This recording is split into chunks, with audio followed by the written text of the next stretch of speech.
Bienvenue à la Minute des marchés agricoles de ce mercredi 14 février 2018.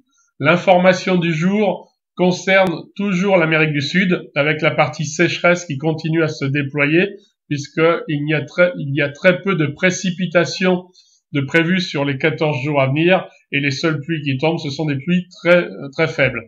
Donc là, vous avez effectivement le tourteau de soja qui continue sa progression. On peut le constater ici avec le graphique.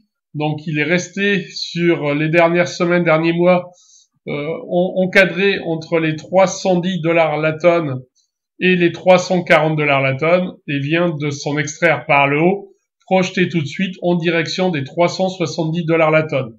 Du volume, des indicateurs mathématiques fortement orientés à la hausse. L'explication, donc l'Argentine étant le principal pays exportateur de tourteaux de soja. Donc le marché s'affole, d'autant plus que l'USDA ayant annoncé une estimation de production de graines de soja pour le pays à 54 millions de tonnes, vous avez les analystes présents sur le terrain qui renversent le chiffre et qui annoncent seulement 45 millions de tonnes en termes d'estimation. Donc ça devient la catastrophe.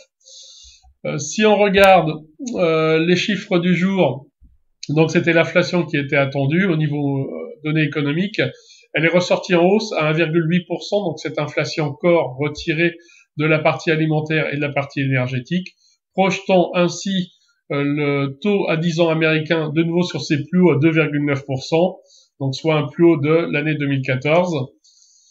Si on regarde le côté pétrole, donc ce dernier, avec des statistiques très moyennes cet après-midi, a l'air de vouloir repartir à la hausse, donc des indicateurs mathématiques éventuellement prêts à se retourner à la hausse. Donc un cours qui revient sur les 60,80 $ le baril. Et nous avons le pendant, donc la partie éthanol, avec des statistiques pareil, assez mitigées, mais qui, de ce fait, voit le cours de l'éthanol repartir à la hausse, donc apparemment en direction des 1,50. Voilà pour les news de